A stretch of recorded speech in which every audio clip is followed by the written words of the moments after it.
নমস্কাৰ। আজি মই আপোনালোকক আমাৰ আত্মবিশ্বাসৰ লগত কেনেদৰে সফলতা আৰু বিফলতা জড়িত হৈ আছে সেয়া ক'ব বিচাৰিম। আৰু লগতে আপোনালোকক আত্মপ্ৰেৰণাৰ প্ৰয়োজন কিমান সেই কথাও ক'বলৈ বিচাৰিম। বহুলোকে ভাবে যে ভাল কাম কৰি যাবৰ কাৰণে আমাক প্ৰেৰণা লাগে, প্ৰশংসা লাগে, স্বীকৃতি লাগে। আৰু যদি সেই প্ৰশংসাৰ পৰিৱৰ্তে নিন্দা, উপেক্ষা বা সমালোচনাৰ সন্মুখীন হয়, তেতিয়া কৰ্মক্ষেত্ৰৰ পৰা পলায়ন কৰে বা নিৰাশা, মনোকষ্টত ভোগে, কৰি থকা কামটো কৰিবলৈ আৰু উৎসাহ অনুভৱ নকৰে। বহুবোৰ গুণী জ্ঞানী ব্যক্তিও আচলতে তেওঁলোকৰ মাজত বহুত প্ৰতিভা আছে, অথচ তেওঁলোকৰ সেই প্ৰতিভাক যদি মানুহে উপেক্ষা কৰে, মানুহে আদৰি নলয়, প্ৰশংসা নকৰে, তেনেহলে তেওঁলোকে হতাশ হৈ যায়, তেওঁলোকে নিজৰ সৃষ্টি বন্ধ কৰি দিয়ে বা বহু লোকে দেখা যায় যে আত্মহননৰো চিন্তা কৰে। আচলতে এয়া হ'ল আনৰ প্ৰেৰণা আৰু প্ৰশংসাৰ প্ৰতি অধিক মোহ, আৰু এনেদৰে আনৰ প্ৰশংসা প্ৰেৰণাৰ প্ৰতি অধিক মোহ থকা লোকে নেতিবাচক সমালোচনাৰ সন্মুখীন হলে তীব্ৰ প্ৰতিক্ৰিয়া প্ৰকাশ কৰে। আচলতে কি জানে, আমি কিবা এটা যেতিয়া কাম কৰো, সেই কামটো সেই সৃষ্টিৰ আনন্দত কৰি যাব লাগে। আমি যদি সৃষ্টিৰ আনন্দত কাম নকৰো, আনৰ প্ৰেৰণা, আনৰ প্ৰশংসা, আনৰ স্বীকৃতিৰ বাবে কাম কৰি যাওঁ, তেতিয়া আচলতে আমি সেই কামটো কেতিয়াও উপভোগ কৰিব নোৱাৰো। আৰু এই যে আনৰ দ্বাৰা আমি প্ৰভাৱিত হওঁ, সেই কথাই আমাৰ আত্মবিশ্বাস যে কম, সেই কথাও জানো সোঁৱৰাই নিদিয়ে। গতিকে আনে আমাক যি কওক নকওক, আনে আমাৰ সৃষ্টিক বেয়া বুলি ক'লে নিজৰ সৃষ্টিক নিম্ন স্তৰৰ বুলি ভাবিব নালাগে, বা কোনোবাই আমাৰ সৃষ্টিক ভাল বুলি ক'লেও নিজৰ সৃষ্টিক বৰ উচ্চ স্তৰৰ বুলি ভাবি অহংকাৰো কৰিব নালাগে। আমি আমাৰ নিজৰ সৃষ্টিৰ শুদ্ধ বিচাৰকৰ্তা হ'ব লাগে। আৰু যি লোকে নিজৰ সৃষ্টিক বিচাৰ কৰি চাব নাজানে, সেই লোকে আনৰ সৃষ্টিকো উপভোগ কৰিবলৈ বা সেই সৃষ্টিৰ পৰা সুফল পাবও নোৱাৰে। নিজৰ ভিতৰৰ সম্ভাৱনাখিনিক স্বীকাৰ কৰক আৰু প্ৰতিটো দিনতে নিজৰ সৃষ্টিৰ উৎকৰ্ষ সাধনৰ বাবে শ্ৰম কৰি যাওক। এতিয়া মই ক'ব বিচাৰিম মোৰ নিজৰ কথাই। মই এই যে প্ৰায় প্ৰতিদিনে বহু কষ্ট কৰি ভিডিঅ' বনাই গৈছো, বহু ভিডিঅ' বনালো, 100-200ৰ ওপৰ হ'ল।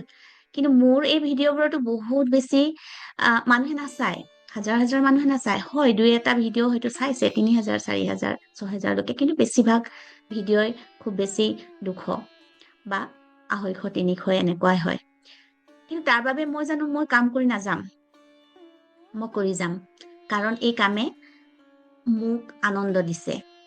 আৰু মই জানো আজি যদি মোৰ ভিডিঅ' কোনেও নাই চোৱা বা হাজাৰ জনে নাচালেও, এই ভিডিঅ'বোৰে, মোৰ এই সৃষ্টিখিনিয়ে কাৰোবাক নহয় কাৰোবাক উপকৃত কৰিব। আৰু যিহেতু এই ভিডিঅ'বোৰ থাকি যাব, মই নোহোৱা হলেও এই কথাখিনিয়ে বহু লোকক নহলেও কেইজনমান লোকক হলেও উপকৃত কৰিব। আৰু সেয়ে মই নিজৰ কাম কৰি গৈছো। কিন্তু মই যদি চাই থাকো যে হয় ইমান মানুহে মোক চোৱা নাই, মানুহে মোক লাইক কৰা নাই, মোৰ ভিডিঅ'ত কমেণ্ট নাই, সেইবোৰ কথা যদি মই বিচাৰ কৰো বা আনৰ লগত তুলনা কৰি থাকো, তেতিয়া মই জানো কাম কৰিবলৈ পাৰিম? মোৰ মনত নিজৰ প্ৰতি এটা হীনমন্যতা আহি যাব। আৰু এই কথাখিনি মই এইকাৰণে কৈছো, মোৰ যিটো চেনেলত মই দেখিছো আৰু বহুবোৰ নিজৰ ইউটিউব চেনেল থকা লোকেও লাইক কৰিছে, চাইছে, বা তেওঁলোকৰো বহু কম ভিডিঅ' মানে লাইক বা ছাবস্ক্ৰাইবাৰ আছে। তেওঁলোকেও নিৰাশ হ'ব নালাগে, নিজৰ কাম নিজৰ আনন্দৰ কাৰণে কৰি যাব লাগে। আচলতে নিজে যেতিয়া জানে যে আমি কৰি থকা কামবোৰৰ উদ্দেশ্য ভাল, প্ৰথম কথা হ'ল নিজৰ উদ্দেশ্য। মোৰ উদ্দেশ্যটো ভাল হয়নে? মোৰ উদ্দেশ্যটো অকল আনৰ প্ৰশংসা, আনৰ স্বীকৃতি।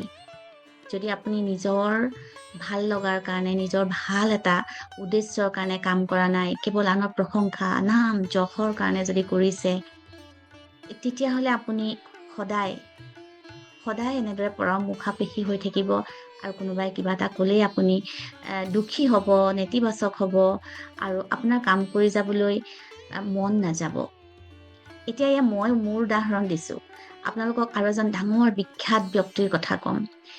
চিকেন শ্বুপ ফৰ দ্য চ'ল নামৰ এখন কিতাপ আছে, হয়তো বহুতে পঢ়িছে। সেইখন এখন জনপ্ৰিয় কিতাপৰ চিৰিজ। আৰু সেই কিতাপখনৰ সেই চিৰিজৰ সৃষ্টিকৰ্তা অৰ্থাৎ লেখকজন হ'ল জেক কেনফিল্ড।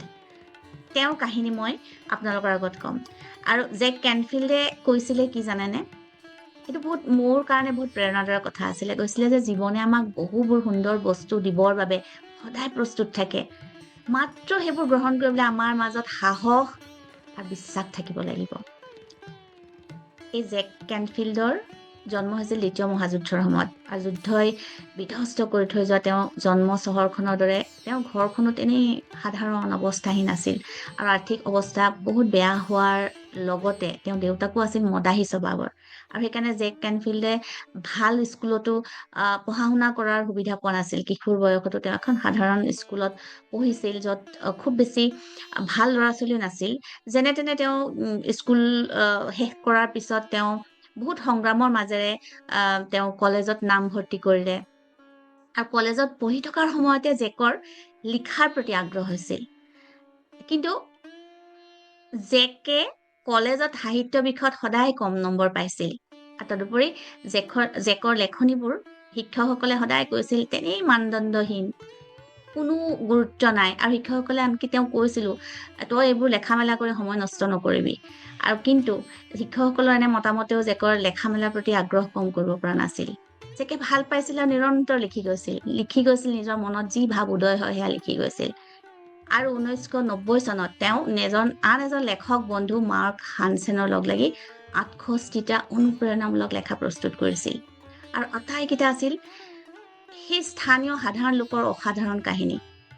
কিতাপখন প্ৰস্তুত কৰিবলৈ দুয়োজনে 3টা বছৰ বহুত কষ্ট কৰিছিল, যথেষ্ট কষ্ট কৰিছিল, অনুসন্ধান কৰিছিল, ৰিচাৰ্চ কৰিছিল। আৰু যেতিয়া এই কিতাপখন প্ৰকাশ কৰিবৰ বাবে জেকে নিউয়ৰ্কৰ প্ৰকাশন যিবোৰ আছে সংস্থা তেওঁলোকৰ ওচৰত গৈছিল, প্ৰতিটো প্ৰকাশনেই তেওঁ সেই লেখাক অস্বীকাৰ কৰিছিল। সকলোৱে কৈছিল এই কিতাপখন পঢ়ি কোনেও ভাল নাপায়, এই কিতাপখনৰ লেখা তেনেই সাধাৰণ, আৰু এইখন বজাৰত বিক্ৰী নহ'ব, 100ও বিক্ৰী নহ'ব, এনেদৰে কৈ সকলোৱে তেওঁক ৰিজেক্ট কৰিছিল। কিন্তু জেক কেনফিল্ড হতাশ হোৱা নাছিল। তেওঁ এনেদৰে বহুবোৰ প্ৰকাশন সংস্থাক তেওঁ অনুৰোধ কৰিছিল, দেখাইছিল, বুজাইছিল। তাৰপিছত HCL নামৰ এটা সৰু প্ৰকাশন সংস্থাই তেওঁৰ কিতাপখন প্ৰকাশৰ দায়িত্ব লৈছিল।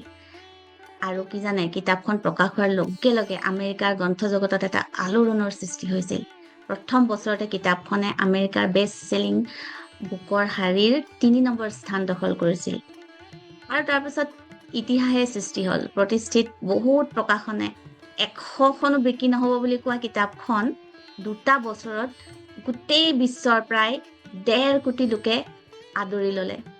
আৰু কিতাপখনৰ জনপ্ৰিয়তা ইমানেই বৃদ্ধি হ'ল যে জেকে চিকেন শ্বুপ ফৰ দ্য চ'ল কিতাপখনৰ এতিয়া ধাৰাবাহিকভাৱে লিখি যাবলৈ ধৰিলে। আন্তৰ্জাতিক স্তৰত খ্যাতি লাভ কৰা এই কিতাপখনে ইতিমধ্যে কোটি কোটি পাঠকে আদৰি লৈছে, আৰু পৃথিৱীৰ 54টা ভাষালৈ এই কিতাপখন অনুদিত হৈছে। গতিকে আনৰ প্ৰেৰণা বা সহায়ৰ কাৰণে আশা কৰি থাকিলে আমাৰ সপোন পূৰণ হোৱাৰ কোনো নিশ্চয়তা নাথাকে।